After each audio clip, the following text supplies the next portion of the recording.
Selamünaleyküm. Herkesin günü hayrola. Hatice ile Dikişe Dair'e hoş geldiniz. Bugün sizlerle birlikte çok basit ama bir o kadar da güzel çocuklar için lastikli etek dikimini göstermeye çalışacağım inşallah.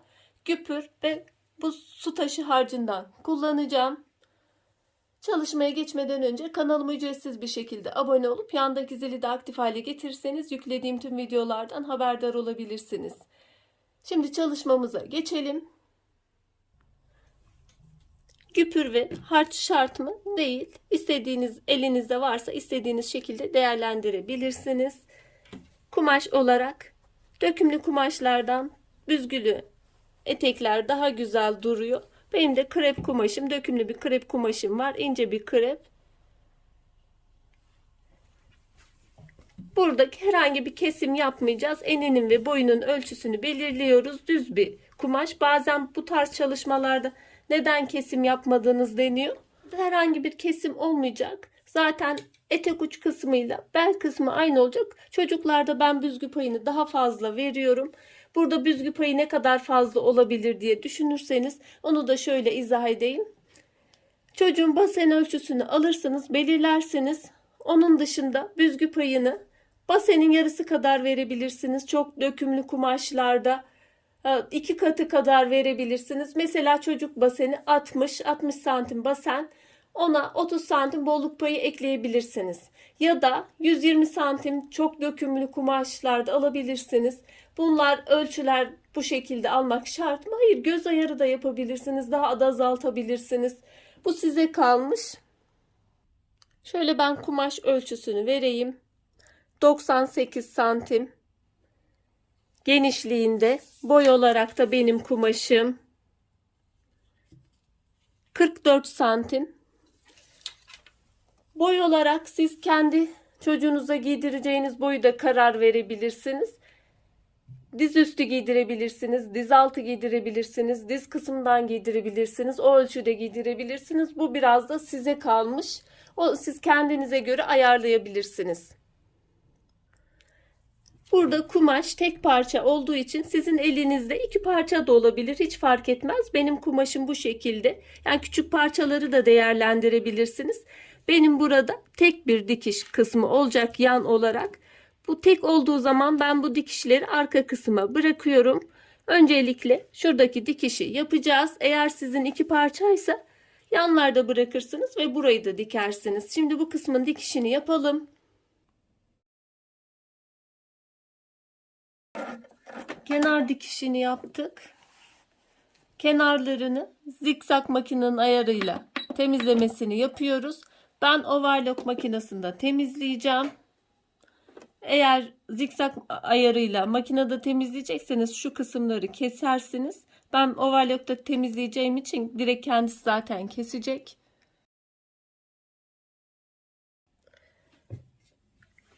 Dikişimizi yaptık. Şöyle buradan gözükmüyor, arkadan dikişi yaptık ve kenar temizlemesini de yaptık. Eğer hiç bu kısmı harç dikmeyecekseniz bu dikişi arkada bırakabilirsiniz. Ben harç dikeceğim için bu dikişi ön kısma getiriyorum. Benim elimde şu şekilde bir harcım var. Ters ve düz kısmına bakıyorum. Şu şekilde yerleştireceğim. Şuradaki dikişi kapatacağım. Şu tek dikişliydi zaten.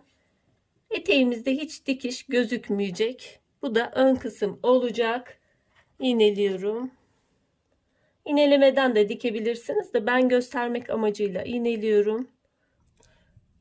Bu güpürü bel kısmını bitirdikten sonra da şu şekilde beli yaptıktan sonra da belden aşağıda dikebilirsiniz. Eğer zaten kumaşınıza eteğe ayrı bir bel parçası verecekseniz o zaman zaten direkt bel kısmı ayrı olacak. Güpür kısmı bel kısmında olmayacak. Bu şekilde ben bel kısmından direkt yapacağım. Zaten kumaşım ince olduğu için bel kısmını katladığımda da güpür bana çok zorluk vermeyecektir. Bu şekilde devam edeceğim. Yine siz de rahatlıkla dikebilirsiniz. Kumaşımı yerleştiriyorum. Güpürü tam ortasına yerleştiriyorum. İsterseniz sağlı sollu dikebilirsiniz. İsterseniz sadece ortadan da bir dikiş atabilirsiniz. Dikiş adımını biraz yükselttim. Ortadan bir dikiş atacağım. Kendinize göre değiştirebilirsiniz. Orta kısmı direkt alıyorum.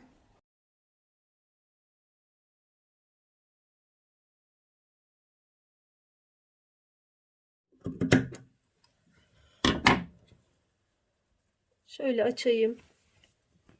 Küpürümüzü bu şekilde diktik. Şimdi bel kısmına geçiyoruz. Bel kısmında şöyle bir santim katlama alıyorum iç kısma doğru. Bir daha katlıyorum. Burada 6 santim, 7 santimlik bir kumaş aldım.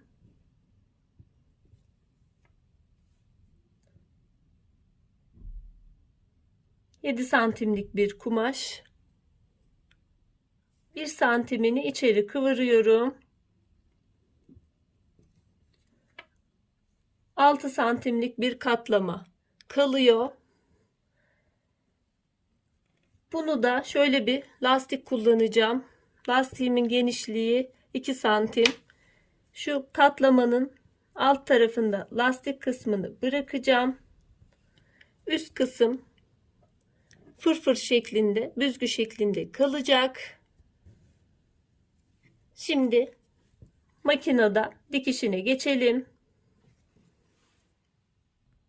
Arka orta kısımdan başlıyorum.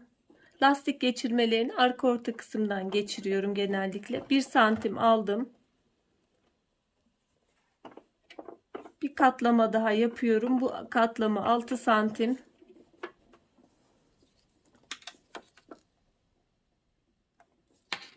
Bir santim daha alacağız. 5 santim olmuş. İsterseniz 5 santim de bırakabilirsiniz. 6 santimlik bir katlama oldu. 1 santim içi kısma kıvırdık.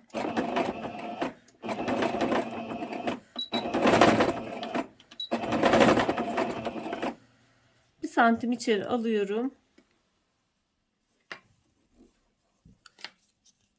Şu şekilde ölçüp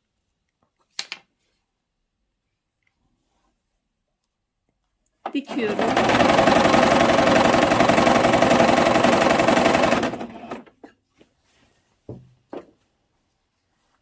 Tamamen dikmeyeceğim. Bir kısım bırakacağım lastik geçirmek için.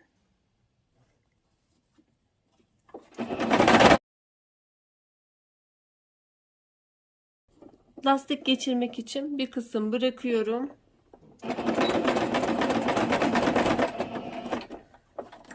Birinci dikişimizi yapmış olduk. Şimdi ikinci dikişe geçiyoruz. İkinci dikişi de yine aynı şekilde başladığım noktadan yapıyorum. Burada dikiş aralığımızın ayarını lastiğimize göre yapıyoruz. Burada 2 santimlik bir lastik kullanmıştım. Yaklaşık olarak 2,5 santim bir dikiş aramız olacak.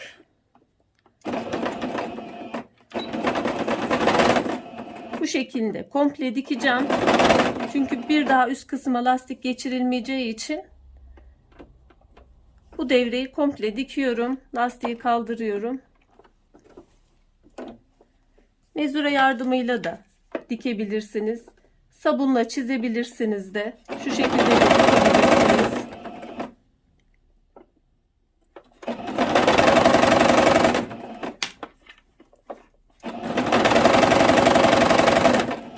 Göz ayarıyla da gidebilirsiniz. Burayı komple dikiyorum. Bu dikişi de bitirdik. Şimdi lastiğimizi geçireceğiz. Önce ütü yapalım bütün dikişleri. Bel kısmının dikişini bitirdik. Şimdi lastiği geçireceğiz. Bıraktığımız kısımdan lastiği geçiriyoruz. Boşluk bırakmıştık. Lastiğimizi geçirdik. Lastiği şu şekilde değil de bu şekilde hem atacaktır hem de kaba duracaktır. Şöyle üst üste yerleştirip şuradan bir dikiş, şuradan bir dikiş yapıyoruz. Şöyle 2 dikiş yaptık. Şimdi lastiğimizi içeri yerleştirip dengeli bir şekilde dağılmasını sağlıyoruz. Lastiği dağıttıktan sonra lastik geçirmek için boş bıraktığımız kısmı da dikiyoruz.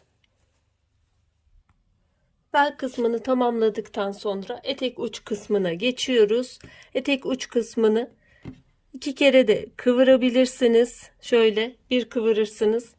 Bir daha kıvırırsınız. Ya da overlock çekip tek de kıvırabilirsiniz. Ben overlock çekip tek kıvıracağım. Üstüne de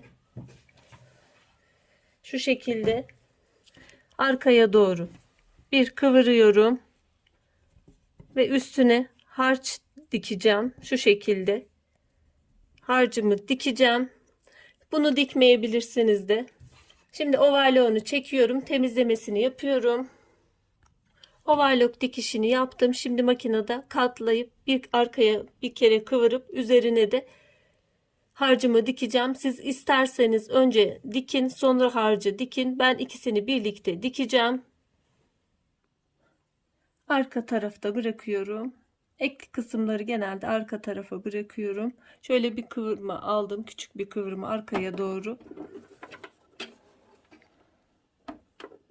Üzerine de harcımı yerleştiriyorum. Bu katlamayı harcın genişliğinde de yapabiliriz. Çok küçük katlama yaptığımızda harç geniş olursa diktiğimiz zaman arkadan dikilmeyebilir. Ya da size zor gelirse önce alt kısmı kıvırır dikersiniz. Sonra harcı dikersiniz. 2 dikişle yapmış olursunuz. Burada tek dikişle halletmiş olacağız. Kıvırmamı arkaya doğru aldım. Harcımı yerleştirdim. Ve bu şekilde dikiyorum. Şunu da söyleyeyim. İlk dikecekseniz önce ters taraftan şu şekilde kıvırıp buradan dikersiniz. Ben düz taraftan şimdi dikiyorum. Tek dikişle yaptığım için buradan dikmiş olursunuz. Veya overlock makineniz yok. 2 kere kıvıracaksınız. Şöyle bir kıvırma aldınız. Tekrar bir daha kıvırdınız. Bu şekilde dikersiniz.